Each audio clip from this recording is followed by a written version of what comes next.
Hello everybody, a very good morning to all. I'm Thenmari from Bharati Vidyalaya, Redipati Namakkal to teach you English grammar. Today we are going to see the introduction session for the topic Simple, Compound, Complex. You may have a complex feeling about this topic before, but after seeing this video, you will be very clear about this topic and feel it simple. Let's enjoy learning grammar. Students, read the following words: finite, non-finite, phrase, class. You are familiar with these words in book bag grammar and grammar books from your standard file, that is, from your primary classes. Though you are familiar with these words, you are not clear enough to give a definition for each word.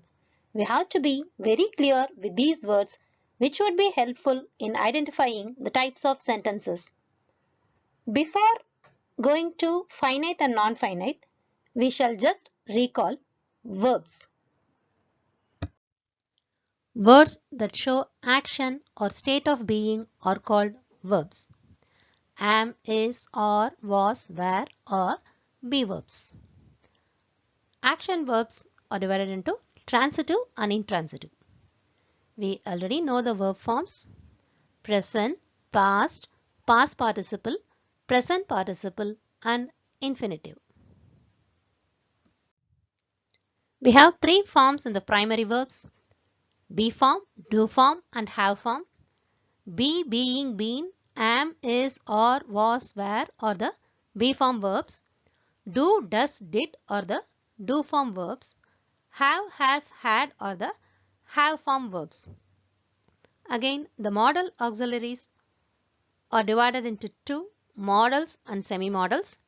Shall, should, will, would, can, could, may, might, must are all modals.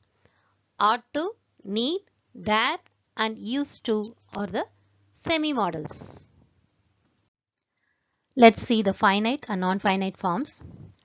The verb which comes near third person singular as subject takes s or es along with it. This form and the general present form and past form come under finite forms. Present participle, past participle, and infinitives come under non-finite forms. The finite forms can function as definite verbs, make a complete sense of the verb, and also give a definite time reference. For example, I drink coffee in the morning. In this sentence, drink is the finite verb which refers the time and tells us it is present tense. The second sentence is, he gave me an apple. Here, gave represents the past tense. The non-finite verbs do not give time reference. They depend on the auxiliary verbs used before them for a definite time reference and to give a complete meaning. For example, walking is a good exercise. Here, walking does not give any time reference. Is the finite verb which gives time reference. Second sentence, on seeing the police, the thief ran away.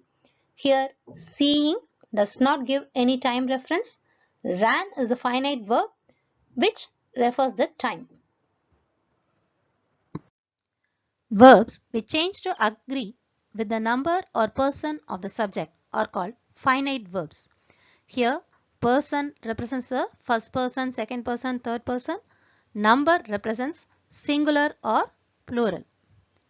For example, Neeta likes to watch the butterflies in the garden. Neeta, third person singular, so the verb is likes. Neeta and her brother like to watch the butterflies in the garden. Here, the verb likes has been changed to like because the subject has changed from singular to plural. Verbs that do not change even if the subject changes in number or person are called non-finite verbs. Ringo loves to read poems. Ringo and Sarah love to read poems. Here, the finite verb love changes according to the subject as loves and love. But The non-finite verb to read has not changed according to the subject. It remains the same to read in both the sentences.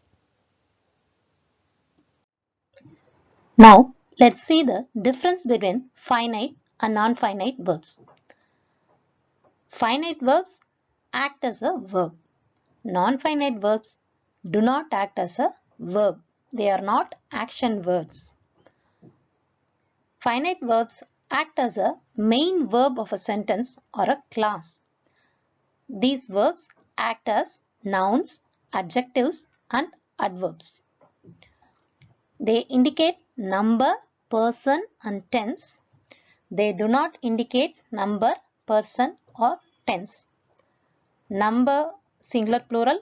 Person, first person, second person, third person. Tense, you know. The fourth point, they are used in the present tense and the past tense, finite verbs. These non-finite verbs are usually gerunds, infinitives, or participle. Participle, they represent past participle, present participle, and perfect participle. The last point is, they have to agree with the subject and change accordingly. These non-finite verbs need not agree with the subject and so need not change.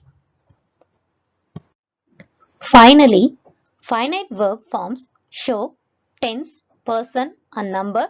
Example, I go, she goes, we went, etc. Non-finite verb forms do not show tense, person, or number. Example, going, gone, to go. Drink, drinks, drank are finite verbs. Drinking, drunk, to drink are non-finite verbs. Practice makes a man perfect. Whatever you read, only when you practice, you can recall. Now, let's do some exercise. Identify the finite and non-finite verbs in the following sentences. Roshan dreams of becoming an artist. Here, dreams is the finite verb and becoming is the non-finite verb.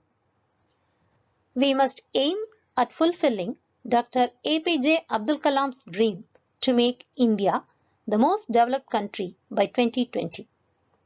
Must aim is a finite verb. Fulfilling and to make are non-finite verbs.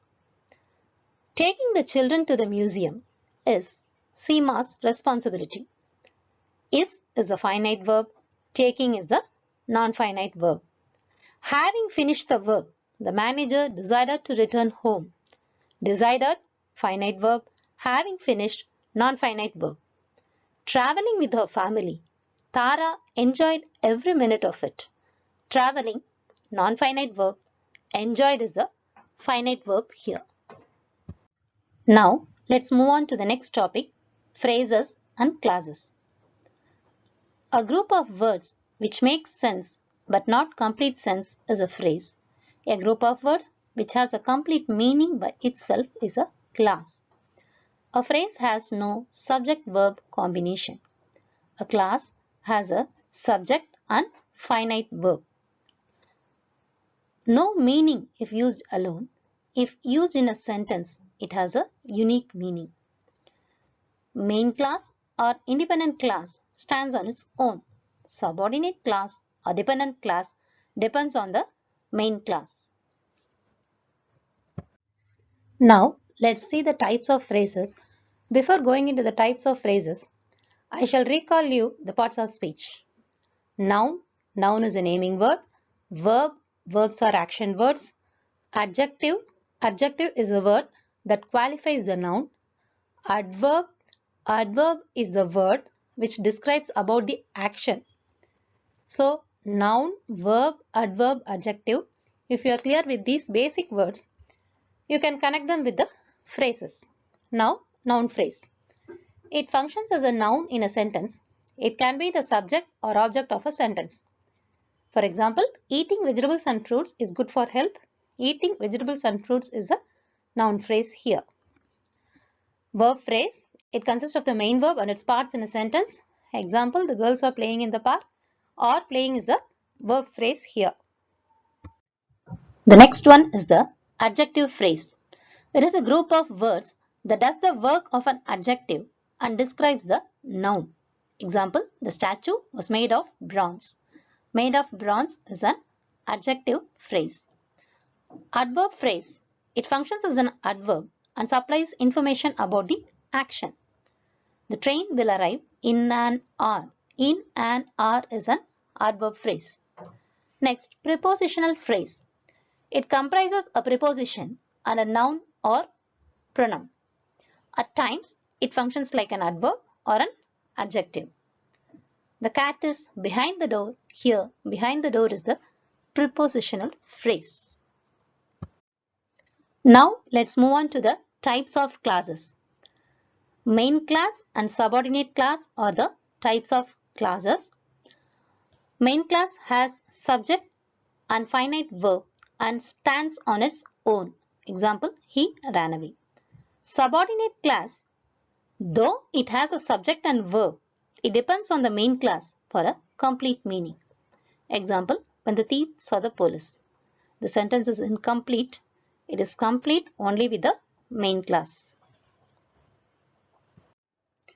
The subordinate class has again three types: noun class, adjective class, and adverb class. The noun class functions as a noun in a sentence. Example, she confessed that she was guilty. That she was guilty is a noun class. Adjective class functions as an adjective and qualifies a noun. Example, the lady who is wearing the green sari is my teacher. Who is wearing the green sari is an adjective class. Adverb class functions like adverbs and tells us about the action. Example, sister greeted the guests cordially when they arrived. Here, when they arrived is an adverb class. Now, let's move on to the main topic: simple, complex, and compound. A simple sentence consists of only one finite verb. For example, on seeing the police, the thief ran away. On seeing the police is a phrase which do not have a finite verb. The thief ran away is a main class. So, a sentence which has one phrase and one main class is considered as a simple sentence. Next, complex sentence. A complex sentence has one main class and one or more subordinate classes. For example, when the thief saw the police, he ran away. Here, when the thief saw the police is a subordinate class which cannot stand on its own. It depends upon the main class to give a complete meaning. He ran away is a main class which can stand on its own. This combination of one subordinate class and one main class gives a complex sentence. Next, compound sentence. A compound sentence has two main classes combined by a coordinating conjunction. Example, the thief saw the police and at once he ran away. The thief saw the police, saw a finite verb, so a main class. He ran away, that is also another main class. And at once is a conjunction. This combination of main class plus conjunction plus main class is a compound sentence. Now comes the main matter. That is, in the exams you will be asked to transform the sentences. That is, transforming from simple to compound, complex to compound, etc. For that purpose, first you should know to identify the sentences. For that practice, now we are going to do an exercise. Identify whether the following sentences are simple, complex, or compound. First sentence. On seeing the teacher, the children stood up. On seeing the teacher is a phrase. The children stood up. It's a main class. So the sentence with one phrase and one main class, it is a simple sentence. Next, as soon as the children saw the teacher, They stood up. As soon as the children saw the teacher is a subordinate class. They stood up is the main class. Subordinate class plus main class gives a complex sentence. Third sentence. The children saw the teacher and they stood up. The children saw the teacher is a main class. They stood up is a main class and is a conjunction. Main class plus conjunction plus main class gives a compound sentence. The fourth sentence. As there was heavy downpour, the match was cancelled. As there was heavy downpour is a subordinate class. The match was cancelled is a main class. Subordinate class plus main class gives the complex sentence. Raghav was old, yet he walked fast. Raghav was old is the main class. He walked fast is the main class, yet is the conjunction. Main class plus conjunction plus main class gives the compound sentence. I think you are clear with today's lessons. For better understanding, read the textbook once and see the video again. Textbook reference, that is in your 10th standard English book. Finite and non-finite verbs are given in page number 107, 176 and 177. For phrase and class in page number 108 and 109. If you want to have a clear idea, you can go through the book once, see the video again, and then practice with new exercises and be ready to listen to the part 2 video with the transformation of sentences. Thank you.